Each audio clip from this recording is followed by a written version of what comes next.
Hello and welcome to the Temple of Tomes with your host, Indie Comics Jones. Today is September 11th, 2020, and this is episode 88 of the Temple of Tomes. Today we're going to take a look at Web of Venom Wraith. This is number one in this series, and there is a arc of Web of Venom events going on that started in 2019, and this is the latest incarnation of this. Now let's see if I can find there's a lot of ads. Here we go.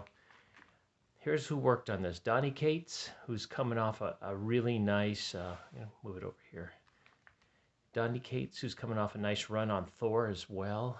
I don't know how to say this, if it's Guyu Villanova is the artist, and the color artist is Dean White.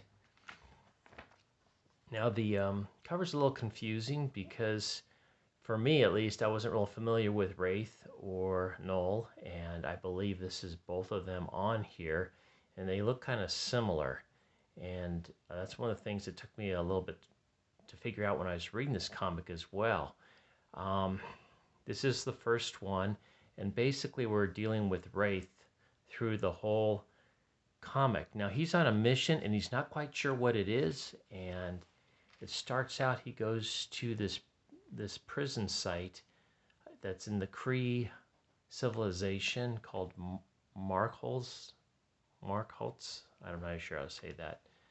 I guess it's Marxist and Auschwitz put together or something like that. I'm not quite sure. So some Kree are beating up on this woman. He arrives and makes this grand entrance here. He's looking down. And from what I can tell is he is got some kind of symbiote attached to him. And get it more centered here so you can take a look at this better. And he's also got an artifact. It took me a while to figure that out too because I wasn't familiar with it. Called I'm blanking on it. The Black Blade, Black Edge, something like that. It's been around for many, many centuries. It's had many owners. The first one being Null. And I wish they wouldn't put so many ads in here. This is bugging me, but really breaks up the story. Or just put them at the end or something. But anyway, these Kree are going to stand up against Wraith because they don't really know who he is. And I just want to mention, I don't know if this is the same Wraith that we know from the X-Men. I don't think it is. I think this is a totally separate character that was part of battles against Null a long, long time ago, and he has come back to avenge it. And also, he's got this drive to find out or warn Eddie Brock on Earth. So he's way out in space, making his way through this planet. He's trying to find his father's laboratory, which was taken from him when the Kree invaded originally. So there's all these sub little stories going on here. It was a little hard to tell what was going on. You really have to examine the pictures closely here to tell what's going on. So anyway, he saves this old woman from these Kree guys and sends her on her way, telling her to go back to the village that he once lived in, which he believes still exists. Now the thing is about this special weapon he has, it's a shape-shifting weapon. So it can be a sword, it can be a gun, it can be a laser beam, it could be a knife. It can be just about anything he wishes it to be because it is part of the symbiote, which he is. So he goes ahead and figures out where his father's lab was, cuts the hole down, plops down. He sees some people, some derelicts and waste stalls, prisoners perhaps. They don't really say what they're doing here. And he's able to find this writing on the wall that gives him a clue. I mean, just he gets all these little clues and doesn't really tell you much. And then he sees an image of his father creating light to destroy the darkness. But there was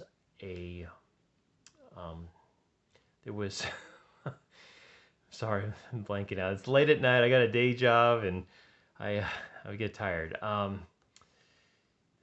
There's repercussions for him developing this light weapon for which he's trying to destroy the darkness that's around him. You can see the symbiote army. You can see the Kree, it just kind of it created this whole kind of flip flop apparently, and Ray still doesn't know what it is, but feels there is a message, and he's supposed to go to this planet.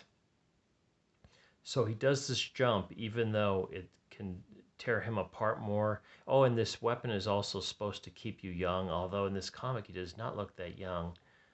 That's one of the things about being a symbiote, or part of a symbiote. You're supposed to have immortality. He just looks like an old guy. So, and I don't know how many years he's been alive, but he does this jump to this planet, this waste planet, but it's the planet of symbiotes called Clintar. I believe that's how you pronounce that. And he has this little interjection again, and he has another Eddie Brock episode basically, and he's going, okay, I'm supposed to do something with Eddie Brock. I don't know what it is, and he releases a light, and this releases some of the symbiotes that are crawling around him. He feels the planet's alive, and it's with these symbiotes. And suddenly, this patch grows out of the ground, and this was a little confusing to me. I had to keep looking at it over and over again. And this is where Null appears. As you can see, Null and the Wraith look a lot alike. It took me a while to figure out who was who and going back and forth. A very interesting story, a little confusing though. And he has a confrontation with Null because he wants to take Null down. He believes he has killed his family, destroyed his civilization that he came from. And this is his chance for revenge with this weapon that was once Null's. And Null doesn't seem to remember much. He's actually been kind of imprisoned by these symbiotes on this planet, I believe. But they're letting him go for whatever reason as he gets more powerful, as he comes in contact with the Wraith and the sword and all. So they have a little bit of confrontation. Null is able to actually strip the symbiote from the Wraith. So he's now naked and defenseless. He doesn't have his sword any longer. Null has gotten it back, and he talks about, oh, I miss you. This sword is supposed to be so powerful it can take down celestials and gods and demigods and destroy planets. It's been used by many people like Loki and Galactus, and Thor even used it. So it has quite a history, and from what I could tell is they thought it had been destroyed, but somehow Wraith has it. I'm not sure where he got it, if he got it from the Exo Swords storyline or something like that. I just don't know.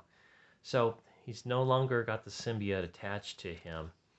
He loses his battle to Null, who kicks him off the planet into space. And you get this nice sequential art, which I really thought was fantastic. And he thinks he's falling into the darkness, and suddenly he finds light, but he also gets a warning within this light. And here's another dumb ad. Boy, it really breaks up the story when you come across these, when you're reading this. And he gets another message, he believes, from his father. And this symbol is kind of like his father's symbol. You see that throughout the story a little bit. And this is kind of telling him what to do next. It's kind of giving him, as he feels light go through him. First he had the darkness go through him. Now he has the light go through him. And he's just trying to make sense of it all, what's going on. And he knows about as much as we know what's going on. So we're in the same boat here. And so his last trip is he flips over to New York City to track down Eddie Brock. And Eddie Brock, I didn't realize, I only know Venom through the movie, basically. So or the movies that he was in. So I didn't know he has a son, apparently. He's much older in this. So he does make contact with Eddie Brock. I'm not going to go into it any more than that, because if you are interested in this, it's very interesting. I will go to issue 2 on this. This was a $4.99 book, I might add, and it's 29 pages, so you do get your money's worth out of it for the extra dollar. You almost get 50% more of a book, so good deal on that. It is a little confusing, but I'm going to give Donny Cates the benefit of a doubt. He is a good writer, and this Thor that he's writing is very, very good now. The art in here is really good. The colors, obviously, the colors did a really good job with it because he's doing darkness and light and everything. But yeah, I had a little trouble distinguishing which characters were which at times. It wasn't super clear, but once I examined it more closely, and I kind of like that, is that I had to go and actually study it and learn more about the characters. So I'm going to give this a recommend. I haven't read, like I said, I haven't read any of the other Web of Venom, so I don't know how they all connect, or if they do connect, or if it's just kind of a line of books going out. But I'm not even sure what race, if he's even going to be in future issues of this, because it kind of left a big question mark about what was going on. So we'll have to wait and see. Let's see if there's anything on the back here. Just another ad. Okay. But it's definitely a recommend. So thank you for stopping by the Temple of Tomes. This is Indie Comics Jones, and I appreciate any subscribe you do, any comments or likes that you give me. I love hearing from you. It's a lot of fun for me to do this, even in my tired state of mind.